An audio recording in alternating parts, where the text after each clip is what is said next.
టీజీ5 ప్రేక్షకులకి నమస్కారం. దేవరహస్యం కార్యక్రమానికి స్వాగతం. ఈ కార్యక్రమంలో భాగంగా కార్తీక మాసం సందర్భంగా ఈ రోజు మనము దిష్నర్లో ఉన్న శ్రీ శారదా చంద్రమౌళీశ్వర దేవాలయంలో ఉన్నామండి. మరి ఈ ఆలయంలో కార్తీక మాసం ఏ విధంగా జరుపుకుంటున్నారు, ప్రత్యేక పూజలు, అర్చనలు, మిగతా కార్యక్రమాల గురించి ఈ రోజు మనం తెలుసుకుందాం. కార్తీక మాసం సందర్భంగా ప్రతి శివాలయం కలకలాడుతుంటుందండి. మరి ఈ రోజు మనం కృష్ణ గుడిలో ఉన్నాము, శివుని గుడిలో ఉన్నాము. మరి ఇక్కడున్న ఈ గుడి ప్రత్యేకత ఏంటో, కార్తీక మాసం ప్రత్యేక పూజలు ఎలా ఏ విధంగా నిర్వహిస్తారో తెలుసుకుందామండి. నమస్కారం గురుగారు, చెప్పండి. కార్తీక మాసం సందర్భంగా ఈ రోజు సోమవారం కనుక మా యొక్క దేవాలయంలో ఉదయం 4 గంటలకు మహాన్యాసపూర్వక ఏకాదశి రుద్రాభిషేకం ప్రారంభమైంది. ఆ తర్వాత భక్తులు ఎక్కడి నుంచో కూడా తండోపతండాలుగా వస్తారు. ఇక్కడ ఈ యొక్క దేవాలయం 1983లో ప్రతిష్ట జరిగిందమ్మా. అప్పటి నుంచి కూడా ఇప్పుడు దాకా నిరంతరంగా స్వామివారికి కైకర్యాలంటే పూజా కార్యక్రమాలు కూడా జరుగుతూ వస్తున్నాయి. ఎక్కడి నుండి కూడా భక్తులు విశేషంగా వస్తూ ఉంటారు. తర్వాత వారి కోరికలు కూడా తీర్చుకుంటూ ఉంటారు. ప్రతి సోమవారం మహాన్యాసపూర్వక రుద్రాభిషేకం, ప్రతిరోజు కూడా ఏకరుద్రం, ప్రదోష కాలంలో కూడా స్వామివారికి రుద్రాభిషేకం ఉంటుంది.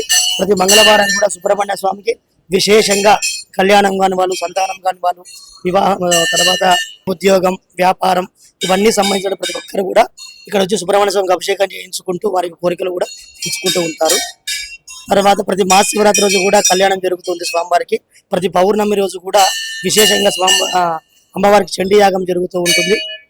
తర్వాత కార్తీక మాసం నుంచి జనవరి 15వ తారీఖు దాకా అయ్యప్ప స్వామికి విశేషంగా పరిపూజ కార్యక్రమాలు జరుగుతూ ఉంటాయి. ఈ యొక్క శివాలయం ఆరోగ్య విషయంలో చాలా విశేషమైనటువంటి ఆలయం. ఇక్కడ శివాలయంలో గణపతి, సుబ్రహ్మణ్య స్వామి, అయ్యప్ప, కాలభైరవుడు, ఆంజనేయ స్వామి, మేధా దక్షిణామూర్తి, చండీశ్వరుడు, ఆదిశంకరాచార్యుడు, తర్వాత నవగ్రహాలు, తర్వాత భక్తుల వారి యొక్క స్వహస్తాలతో చేసుకున్నకు బయట విశేషంగా బాయిలింగ ప్రదర్శించడం జరిగింది.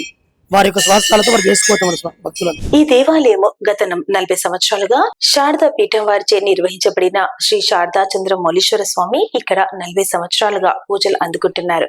మరి ప్రత్యేకించి ప్రతి శివరాత్రి రోజు మరియు ఇలా కార్తీక మాసం రోజు ఇక్కడ ప్రత్యేక పూజలు, అర్చనలు నిర్వహిస్తూ ఉంటారు.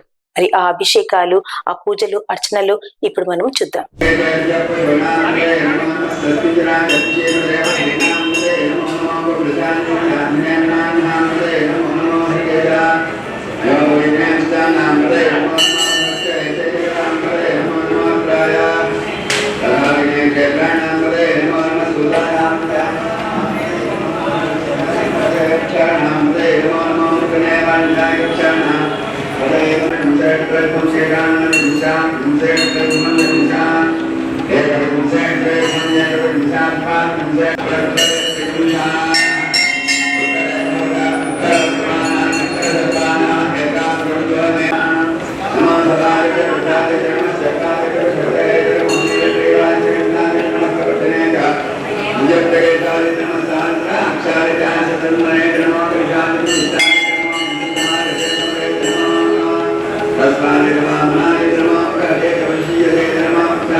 ఇక్కడ మనకి శారదా చంద్రమౌళీశ్వర స్వామి కాకుండా మరి ఇంకెన్నో దేవుళ్ళు దేవతల గుళ్ళు కూడా ఉన్నాయి. అందులో భాగంగా అయ్యప్ప స్వామి, గణపతి, కార్తిక స్వామి, కాలభైరవుడు, ఆంజనేయ స్వామి, ఇలా ఎంతో మంది దేవుళ్ళు నిత్యం పూజలు అందుకుంటూనే ఉన్నారు. సో కాలభైరుడు గుడి అని అంటున్నారు ఇక్కడ. మరి జనరల్ గా మనం చూసుకున్నట్లయితే కాలభైరుడు గుడి ఎక్కడ కూడా ఉండదు, చాలా అగుగా అంటే మనం చాలా తక్కువగా చూస్తుంటాము కాలభైరుడు గుడి. మరి ఈ గుడిలో మాత్రం కాలభైరుడు ప్రాణప్రతిష్ఠ చేశారని చెప్తున్నారు.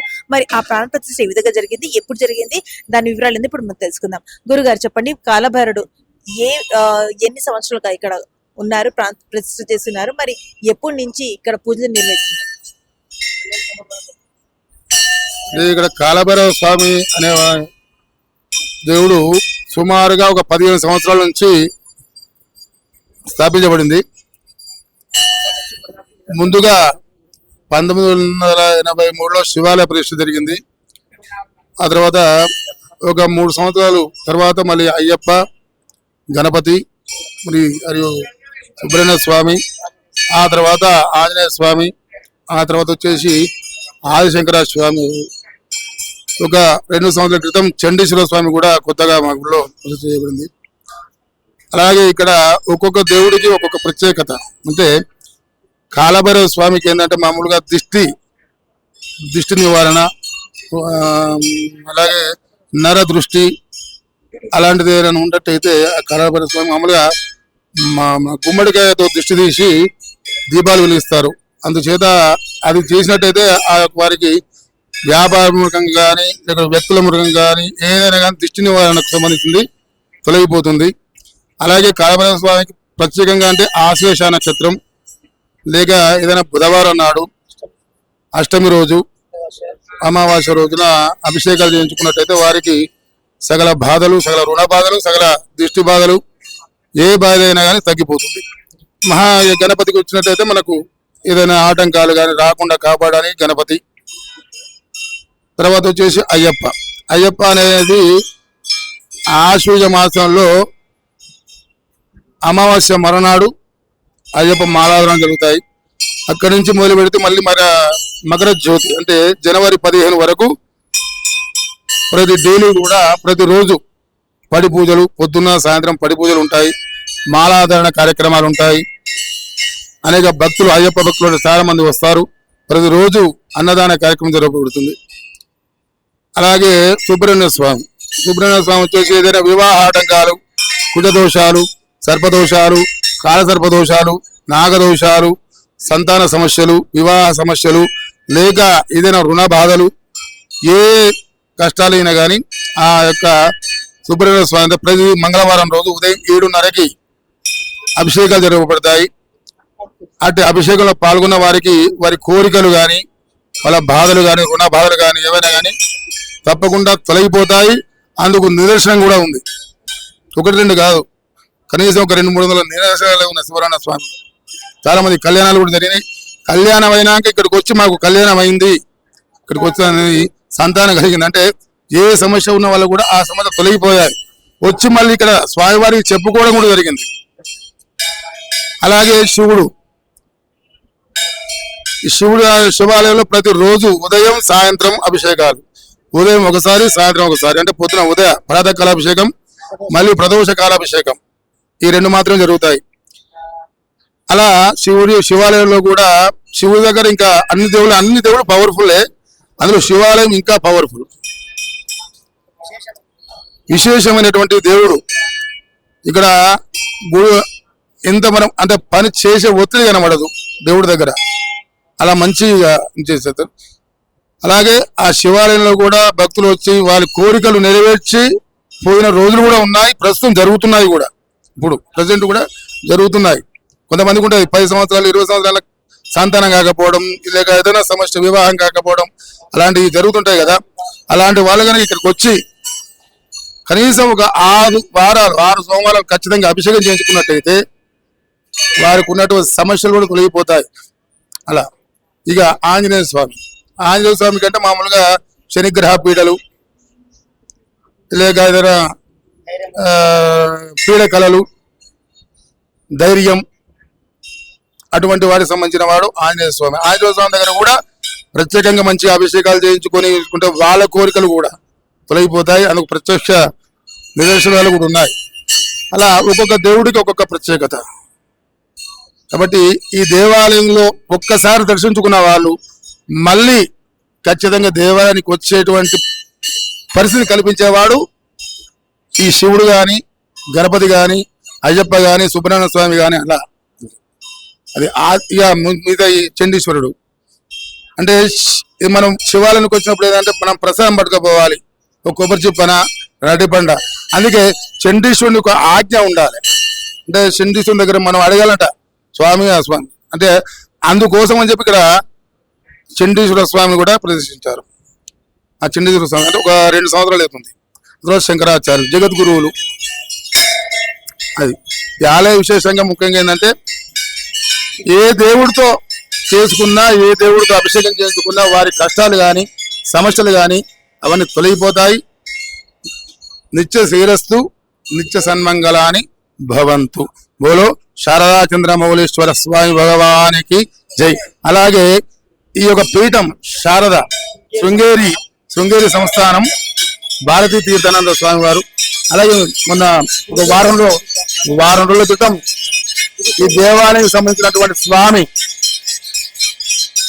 సుబ్రహ్మణ్య స్వామికి అయితేనేమో 11 నుంచి 16 వారాలమ్మ. శివాలయంలో 6 వారాలు చాలు. కోరికలు అంటే మామూలుగా సుబ్రహ్మణ్య స్వామికి పంచామృత అభిషేకాలు, రుద్రాభిషేకం ఉంటుంది. అది చేయించుకున్నట్టే వారి కోరికలు నెరవేరుతాయి. అలాగే శివాలయంలో కూడా పంచామృతాలు మరియు రుద్రాభిషేకము అలాగే ప్రతి సోమవారం ఉదయం రుద్రాభిషేకము, ప్రతి త్రయోదశి నాడు నందికి అభిషేకము, సాయంత్రం శివునికి అభిషేకము ప్లస్ నందీశ్వరికి అభిషేకము, ప్రతి మంగళవారం శనివారం ఆంజనేయ స్వామి అభిషేకము, ప్రత్యేకించి అష్టమి ఆశ్లేష బుధవారం నాడు అమావాస్య రోజున కాలభైరవ స్వామి అభిషేకము, ప్రతి బుధవారం గణపతికి పొద్దున్న సాయంత్రం అభిషేకము. ప్రస్తుతం ఈ కార్తీక మాస సందర్భంగా అయ్యప్ప స్వామికి పొద్దున్న సాయంత్రం అభిషేకం, మిగిలిన రోజులో ఉదయం ఒక రోజే అభిషేకం ఉంటుంది.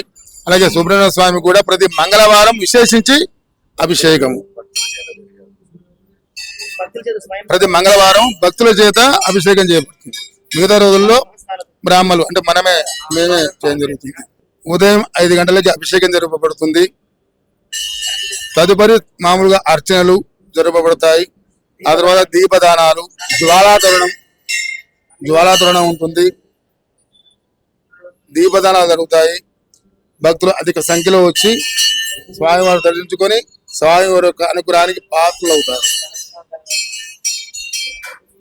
చూసారు కదండి, దిల్సుఖ్ నగర్ లో ఉన్న శ్రీ శారదా చంద్రమౌళీశ్వర స్వామి దేవాలయం ఎంతో ప్రతిష్టాత్మకంగా 40 సంవత్సరాలుగా పూజలు అందుకుంటూనే ఉన్నారు.